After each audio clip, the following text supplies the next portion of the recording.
So, with another stunning day in artificial intelligence, let's take a look at some of the most interesting stories that you probably did miss.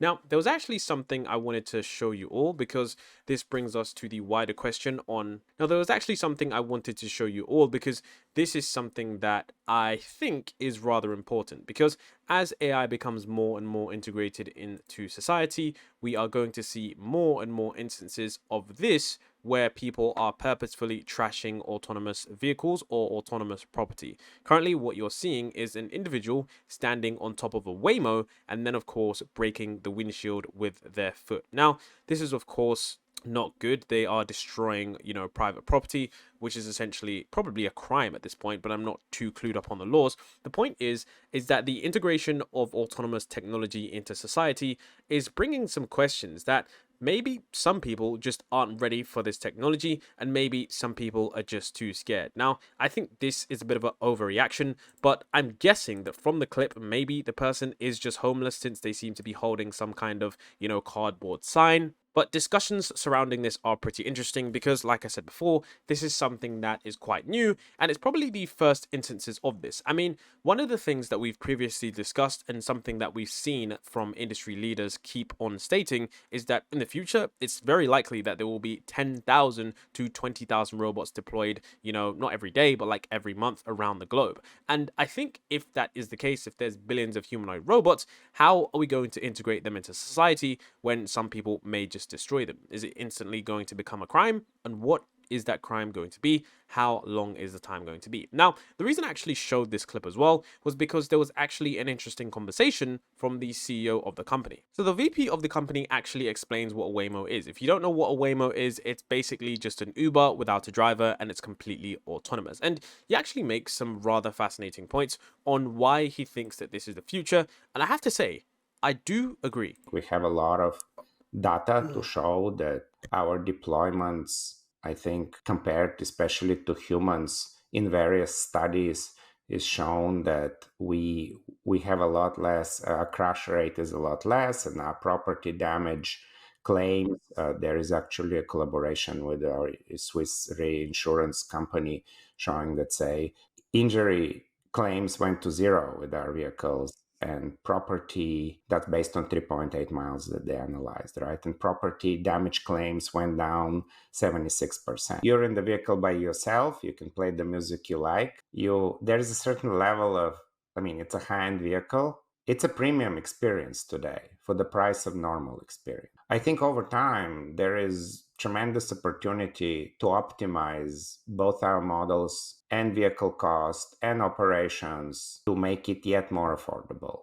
We have a lot of I think that is honestly quite interesting because it seems that, taxi drivers, I wouldn't say they're going to get replaced entirely, but as it does get rolled out to more cities, as these cars become more adaptable to certain scenarios that they haven't seen before, and as they start to learn the roads more and more, I think it's not going to be surprising if we do see this rolled out worldwide. I mean, if cars are fundamentally better drivers than us, and if regulations require that, you have to have something that is extremely safe, I'm guessing that this is most likely the future because humans are usually the ones that cause errors.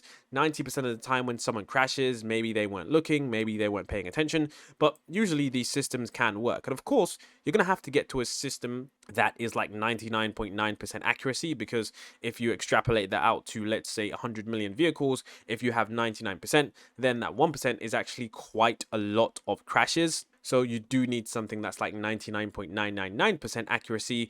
And I'm guessing that maybe sometimes some of these cars will have to actually work together to ensure that there's no crashes. But I'm guessing that it's going to be kind of fascinating to see how this thing kind of rolls out, because some people talk about the personal experience of being in an autonomous vehicle with no physical driver, and some people do like actually having a human driver that they can ask to, change the song, do these kinds of things. I mean, I'm personally on 50-50 because number one, I don't want people to lose their jobs, because I know that a lot of people that do Uber and stuff like that, they essentially require that because their jobs just aren't enough and they need some extra money, whether it be to fund a new business idea or whether it to fund a kid that's going to school or something like that. I think those things are important. So if you do take that away, I'm wondering how certain people will make money. But at the same time, I do completely understand the proposition that these cars propose. I mean, getting in an autonomous vehicle that takes you from point A to point B, you don't have to talk to anyone, you don't have to speak to anyone, you can set the music, set the temperature without having to, awkwardly ask anyone. I mean, it seems kind of like a dream. So let me know what you think about that. Now, another piece of content that I did see that I did find interesting, and before you'll think that this is boring, this is a piece of content that was formed with Udio. So the reason I'm actually showing you this is not because it's a piece of content, but because it gives us a glimpse into what the future might look like in terms of completely AI generated content. Now, currently you're watching this on YouTube, and there is currently the question of whether or not in the future we will have completely AI generated experiences. And this is, something that's a little bit like that in the sense that the content you're hearing is from Udio, which is an AI music generation software tool, which is outstandingly good. And I'm only going to play like the first 30 seconds, but I wanted you all to hear why this captivated me and certain audiences. My name in your phone, you know what I'm talking about. Am I still saved as Tinder girl? Of course not. Send me a screenshot, seriously, or I'm calling off the wedding. Babe, calm down. Screenshot now, what the heck is this? A screenshot like you asked, I am not messing around, babe, neither am I. I take you and your name very, very seriously. Oh yeah, then what is it? I mean, how hard would it be to have an application where you have completely AI generated stuff that is fine tuned to what you like? I mean, I'm guessing. I wonder how, considering the fact that when we look at how traditional social media platforms are designed, they play on our dopamine receptors. And if you don't know what I mean by this, the reason social media is so effective is because you don't know when you're going to get your next hit. If you basically look at it as if it's a slot machine, which is how they fundamentally design these platforms, essentially what they're trying to do is mimic that. So you know how you swipe down, or on TikTok you'll scroll down and you don't know when the next good video is going to appear? That's essentially the same kind of dopamine feedback loop that you get when you're on a slot machine and you don't know when your next win is coming from. So I'm wondering how, if that changes, if we're going to get completely just continual hits of dopamine because every single piece of content is going to be one that we enjoy. That's going to be something that I do find to be interesting. And I really do want to see how that could potentially work in the future. Now, of course, we do have the economic side of things and the fact that, video platforms already struggle to make money and the compute costs are pretty crazy. But I think this is a little glimpse into the future of what might happen if economies of scale kick in and prices seem to go down. Now, there was also discussion of Apple's next big things. Apple has their LLMs and they apparently will all be local and on device from the start. No cloud, according to Bloomberg, and there were rumors about this for a while, but this is a big momentum shift to local. Now, recently with the release of Llama 3, we've seen how crazy it is that a 70 billion parameter model can run as effective as nearly some of the other models like Claude's models. And this is a big game changer because when you have a model that doesn't need to be connected to the internet in order to work, I mean, the possibilities are endless because now we can have systems that, the inference cost is pretty much just on your device, and you can have things that are really, really rapid in terms of if you wanted to apply it to like a robot, for example, because the problem is with some systems, unless you're talking about Grok, which is insanely fast, is the fact that there is just a huge delay. And this does allow for a greater range of applications, which really does change the future. And I think this is going to be really good for Apple because if we can have Siri 24/7, even when we don't even have internet, and it's able to talk to us in a very fascinating way, and it's able to do stuff for us. I've been paying attention to the research and the research papers that they've been dropping. It seems like we're really, really going to head into a crazy future. Now, the reason I know that this is going to be so crazy is because whilst yes, ChatGPT is very popular, you have to understand that I recently retweeted a tweet, and the tweet basically said that, distribution beats like the actual base model. So if you can distribute something more effectively, that's going to beat even if your model is better than what you initially have because it allows it to be adopted more freely. So the tweet here is distribution beats tech with Apple language model release later this year.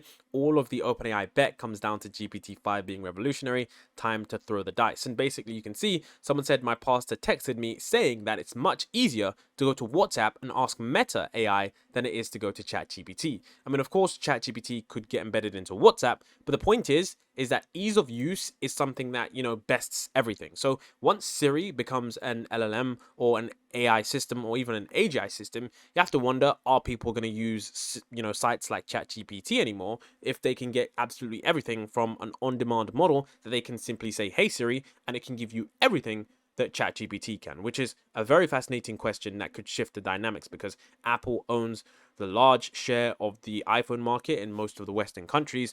And if they're able to capitalize on that because they already have the existing distribution, they have the MacBooks, they have the iPads, they have the iPhones, I mean, it's going to really change how the average person interacts with AI. So that's why I'm stating this here, because if you remember, Apple's been completely silent with regards to their AI updates, and it's something that most people are confused on what they're doing. And I'm guessing that Apple are probably just waiting for things to just be ironed out in terms of the reliability, because their brand is one that is perfection. But as we said before, Apple's brand with perfection, it doesn't kind of line up with AI's sloppiness, and it will be an interesting challenge for them to navigate. Now, apparently we have some interesting tweets here that it's not completely confirmation, but I'm so hyped up on AI news that I just have to put this in the video. And someone says that Llama 3 8 billion will be amazing, but overshadowed by Phi 3 Mini, small 7B and medium 14 billion parameters this week. The benchmarks are insane.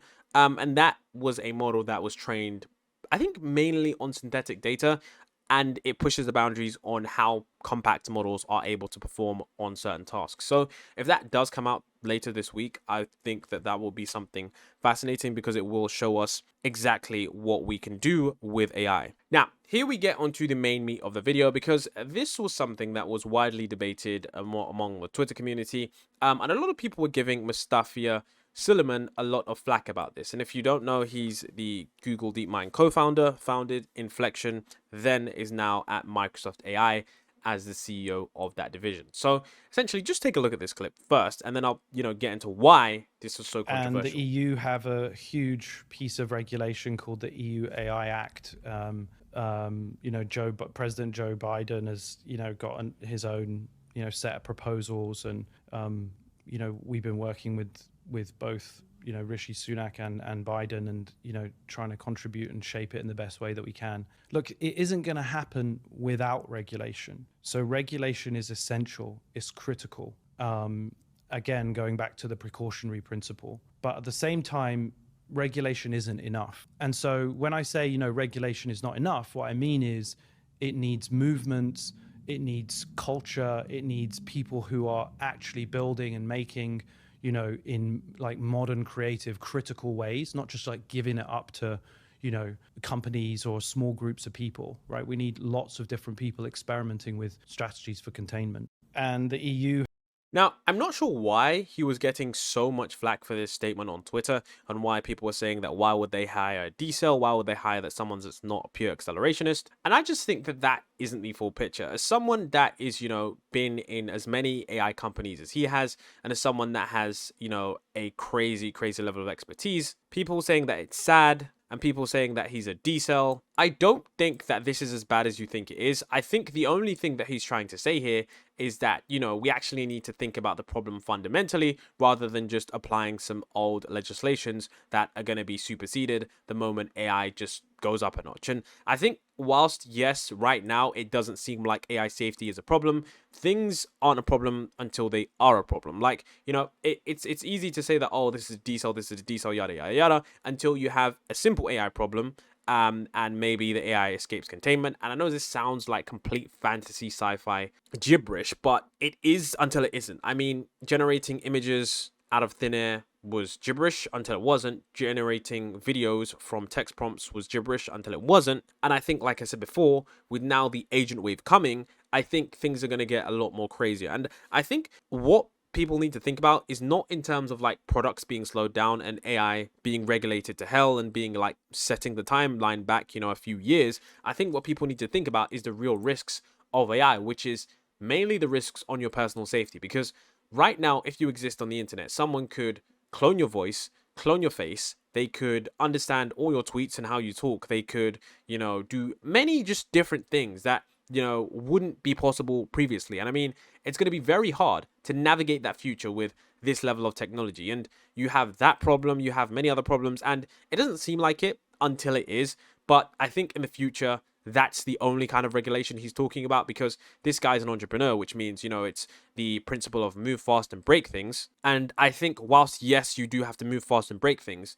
you do have to still be switched on with AI, because there is that element of like, okay, if you make a mistake here, the implications are a lot worse. Because this is the thing, if we don't regulate AI now, and I'm not saying slow it down, what I'm saying is if you don't put in certain safeguards now so that like problems don't occur at all, then when the problems do occur, safeguards that will be implemented after will be far, far worse. And the point I'm talking is like, if we just say, oh, freely go, go, go, go, go, and we're just, 100 miles an hour, the problem is that if a major incident were to occur, like an AI agent just going completely rogue and just completely going off the rails, governments could enact some draconian laws that would push things further back than if you get ahead of it. And that's the point that I think most people are missing. But yeah, like I said, I'm not one that wants to slow down technology at all, but I do say that it is at least wise to ensure that we see things before they happen. Now, of course, there was also the Microsoft CTO actually speaking about regulation, and he does have some good points about that. The same way that when you're developing a technology, there's this balance between,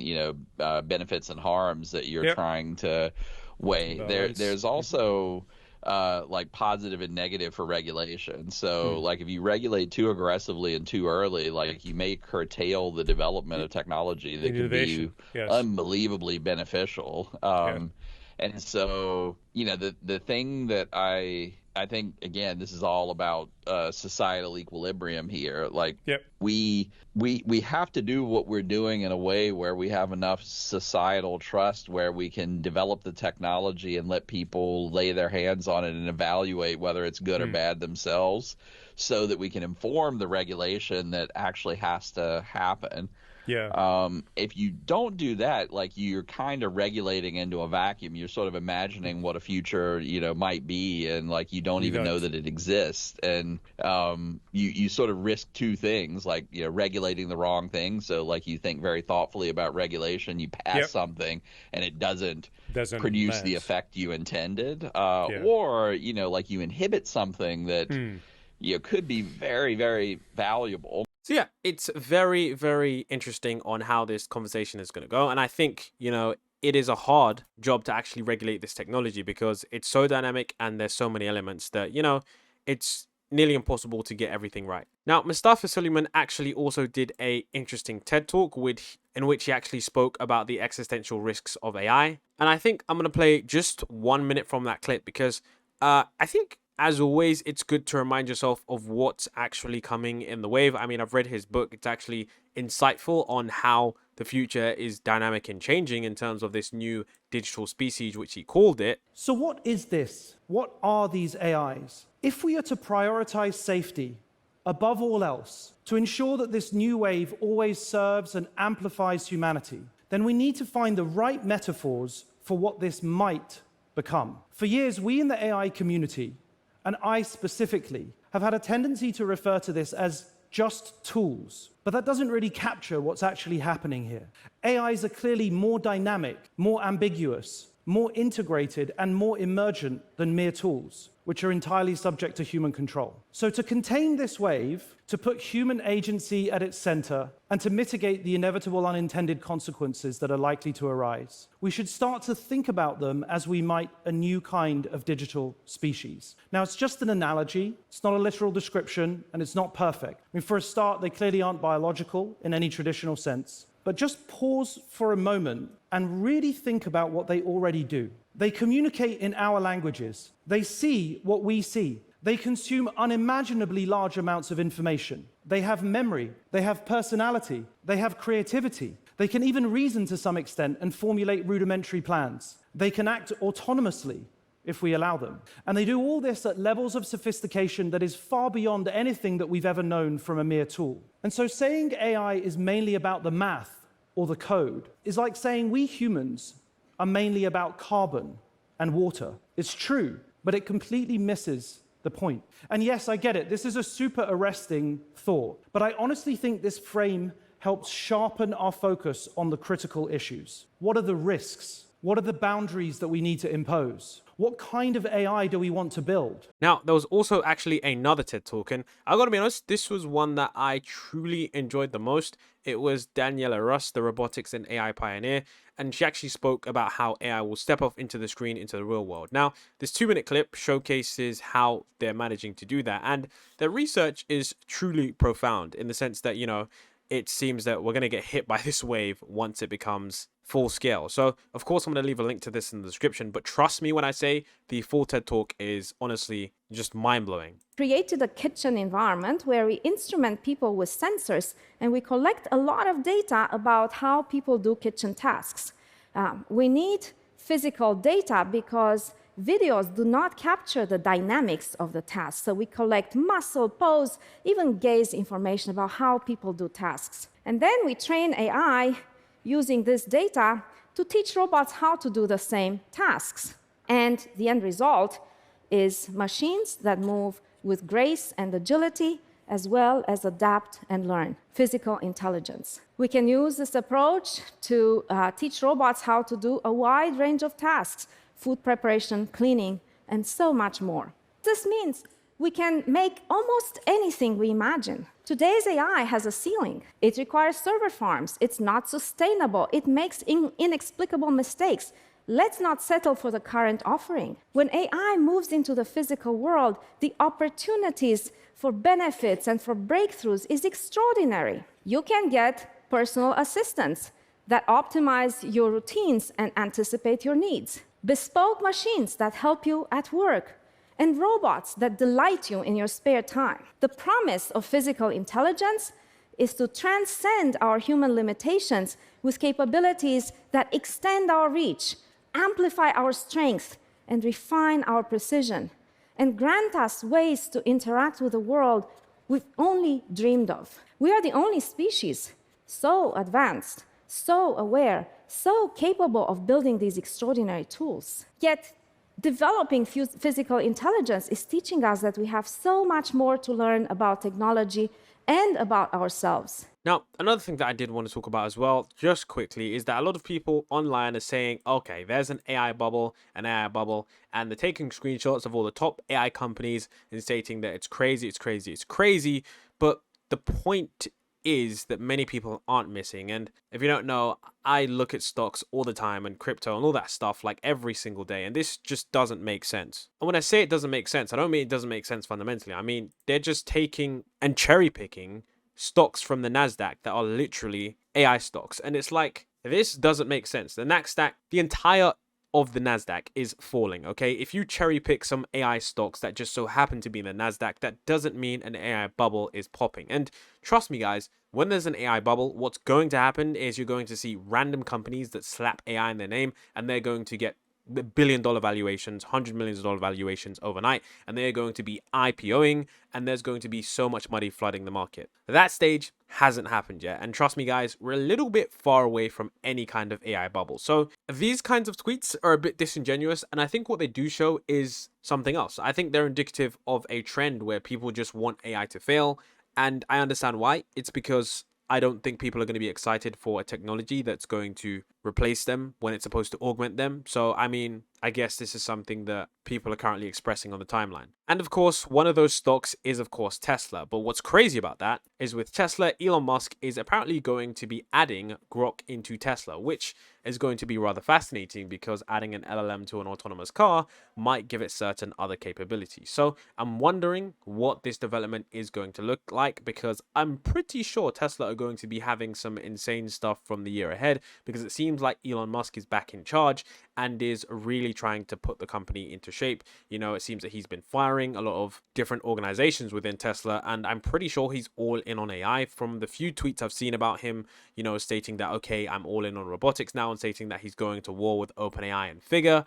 I think we're going to get some really, really crazy stuff, especially considering the fact that he said Grok 2 or Grok 1.5 is going to exceed everything on all benchmarks, which means that, you know, he's really, really taking this seriously because the AI race is one you don't want to be behind in. Now, there was this tweet that got over 1.2 million views that was essentially stating that, you know, Zuckerberg is essentially stating that there won't be any crazy increase in capabilities from the GPT series in terms of GPT-4 onwards, and he doesn't believe in states where a world of 100x improvement from GPT-4 are possible, or that AGI is possible within a short time frame. Now, of course, this comes from his interview with Dwarkesh Patel, and it was definitely an eye-opening interview into how Meta are tackling the AI game and what their plans are, but I don't think this is true. And of course, Dr. Jim Fan, NVIDIA's senior AI research scientist, said that even if GPT-5 plateaus, robotics hasn't even started to scale yet because